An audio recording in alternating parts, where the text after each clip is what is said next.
BTR में BTC चुनाव से पहले बदलते समीकरण पर असम विधानसभा के अध्यक्ष विश्वजीत दयमारी का बयान सामने आया। उनका कहना है कि बीटीआर में यूपीपीएल और बीपीएफ के बीच का गठबंधन काफी अहम होगा। साथ ही उन्होंने बताया कि गठबंधन का फैसला दोनों पार्टियों बीपीएफ और यूपीपीएल का अपना है। बीपीएल जेहेतु बीजेपी लोग मित्रता আছে ইহতে বিজেপিৰ পৰা নাৰাজ হৈছে নেকি নতুন বন্ধ বিচাৰি আছে না মই কৈছো মানে সবটো ঠিকঠাকে চলি আছে। আমি বিটিসিৰ নাগৰিক হিচাপে মই যদিও অধ্যক্ষ মই বিটিসিৰ নাগৰিক তেনেকুৱাতো মই একো দেখা নাই। একেলগে মিলি ফালে কাম কৰি আছে দুইটা পাৰ্টিয়ে আৰু যদি কাকবা কোনোবাই লগত লৈ তাৰতো আপত্তি কৰিবলগীয়া নাই। মানে এইটো আৰু বেছি ভাল।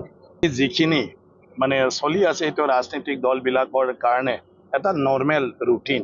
মাজে মাজে যিকোনো ৰাজনৈতিক দলে নিজে যেতিয়া অলপ শক্তিটো দুৰ্বল বুলি ভাবে তো বেছি শক্তিশালী হ'বৰ কাৰণে সবে একলগ মিলিলে ভাল হ'ব বুলি এনেকুৱা উদ্যোগটো লয়।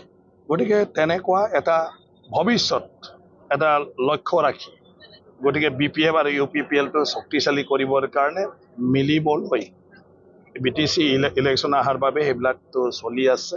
গতিকে মই ভাবো এইটো তেওঁলোকে যদি মানে ভালদৰে মানে সব ক্ষেত্ৰত বুজা পৰা হ'ব পাৰেতো মিলি যাব পাৰিব।